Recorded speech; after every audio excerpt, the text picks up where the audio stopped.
How's it going, guys, and welcome back to another one bar build in Gedonia. Today we're going to be using the Metropolitan armor set, so let's dive in and check out the armor. With this armor set, it's very priesty.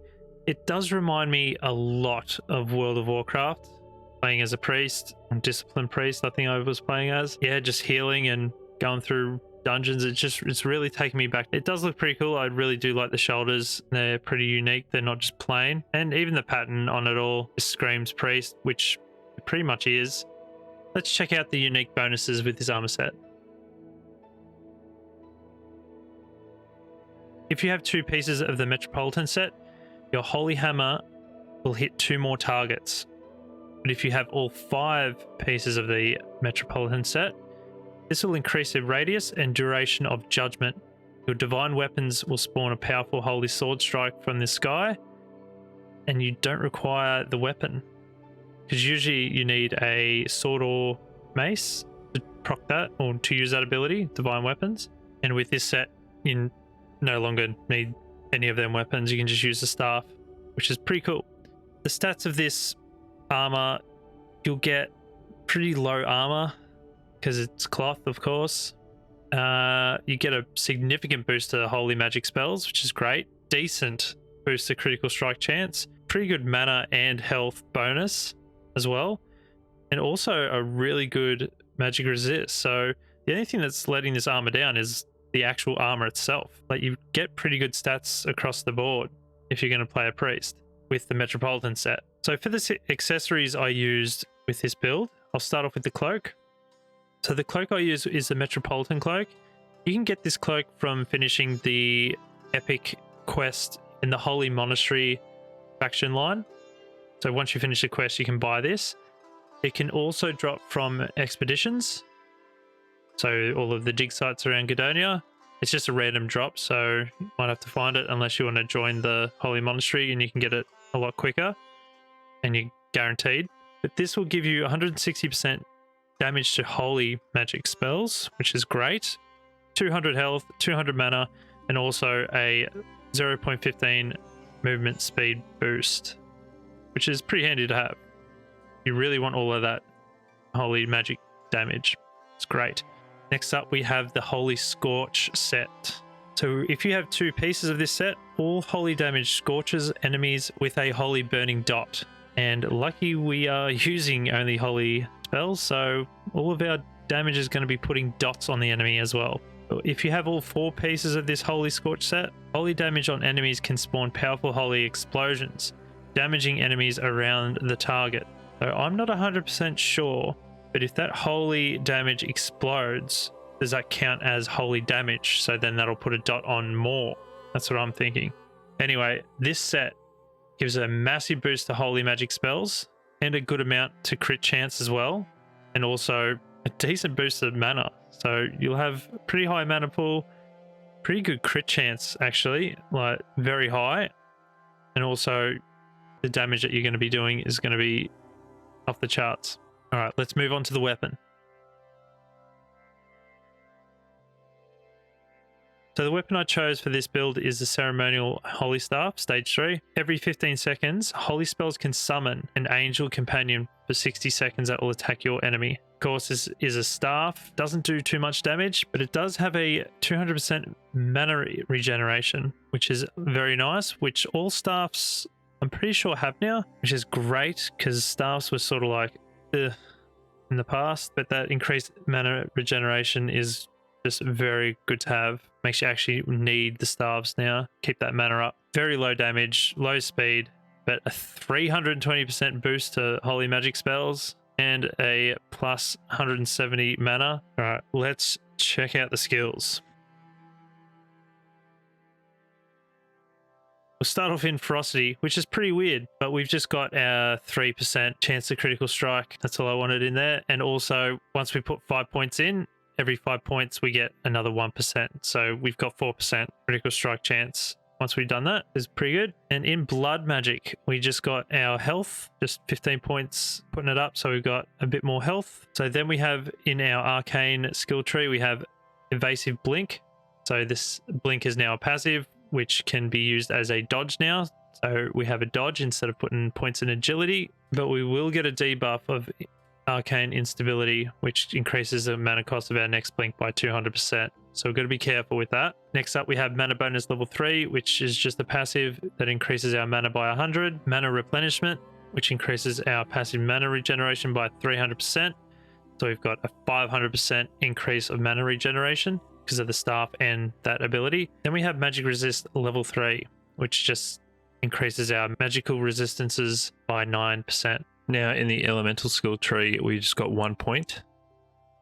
And then we've just got elemental attack. This is going to be our spam ability, what we're going to be using the most, just doing damage constantly. With our light element on, we'll be shooting out holy bolts. Next up in defense, we have survivability level 2, which increases our health by 60. Movability, which is also another passive, increases our knock resistance by 3. And the mastery skill defense master, which gives us a flat out 30% health boost. Now moving on to holy spells, our bread and butter. We've got light element level 2. So this will apply a light element to, which will slowly restore our health and also influence some skills to use holy. So our elemental attack will use a holy bolt instead of, that's why we chose that. Next up, we have Paladin Seal level 3. So we can create an explosion of holy energy that knocks enemies around and also heals 5% of our health and assigns a powerful buff on us for 30 seconds, which increases our melee and holy damage by 50%, our movement speed by 33%, our jump height by 40%, and also gives us the ability to double jump. And also our holy hammer cooldown is reduced to 5 seconds instead of 20. So it's a pretty powerful buff. Minute cooldown as well. Next up, we have holy hammer, which throws a holy hammer in front of us that damages up to 5 enemies.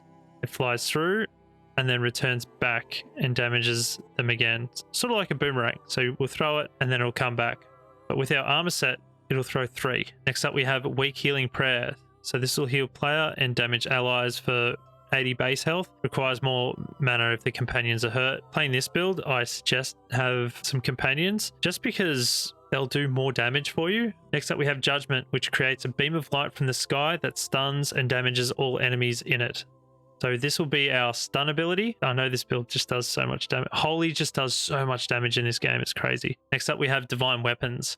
So for 30 seconds, this will give us increased and more powerful versions of our current weapon, which you usually need a sword or a mace, but since we've got Metropolitan Armor, don't need to have a sword or a mace. It'll just automatically pick one and we'll just do more damage anyway. And with the other mastery skill, so when we attack with Divine Weapons and Paladin Seal assigned, each strike spawns holy lightning from the sky that deals 30 base holy damage to all enemies around the player. So this is a massive AoE move. Pretty insane how much damage this does. For a Paladin, it does more, of course. Next up, we have Power of Light level 5, which increases our holy magic by 70%, which we need. And then we have Divine Protection level 3, which increases our armor and magic resist by 3%. Next up in speech, we just got level 7 just to give us a bit more stamina, which we don't really need. And we also got charm. So every time an enemy attacks us, they have a small chance to stop attacking us for 8 seconds. And the charisma stat increases the effectiveness of this. If an enemy does get through or get close to us, they can stop attacking us, which is good. In talents, we have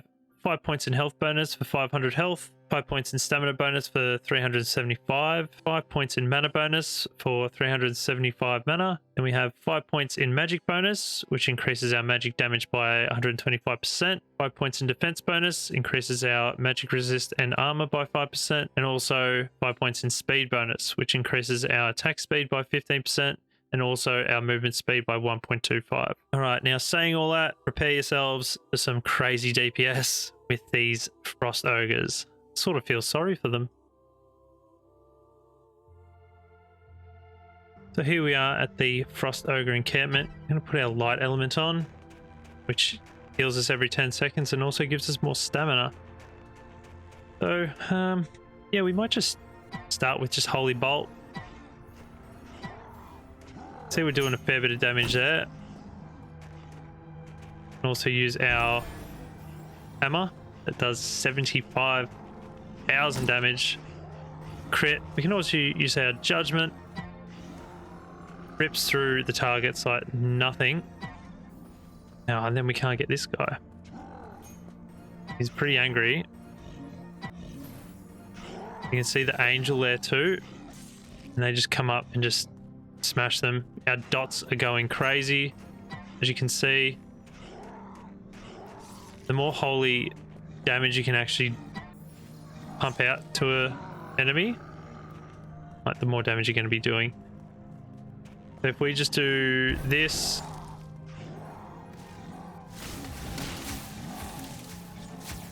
throw on that. We've just popped 2 of our cooldowns, Paladin Seal and also our Divine Weapons. Here's our Holy Hammer. See, we're just doing so much damage. Paladin Seal's going crazy. We can use our Holy Hammer again. Might come over here and use a stun. Does so much more damage. The stun's pretty much just icing on the cake, really. And I think that's all of them taken care of. Also blink to get away. But yeah, now we've got 2 angels. Sort of a bit unfair for them.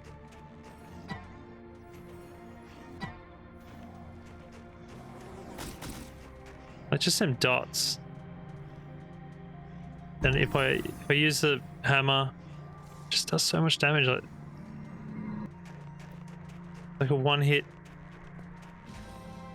And then yeah, you just pop the Paladin Seal every minute, and then this just becomes 5-second cooldown. Like the hammer just becomes a 5-second cooldown. Which you hit, it'll hit that one, come back, and did you see how much damage that did? That was insane. It's not even fair. How much damage you can do once the seal's activated. It's pretty much game over.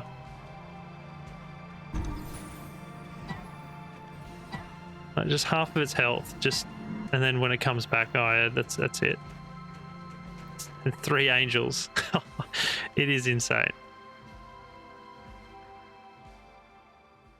So that there is my Scorching Angel build. The more holy spells you pump out, the more scorch damage it's going to do, the more chance of angels going to proc, and the amount of damage is crazy. As soon as you pop that Paladin Seal, pretty much spam that Holy Hammer.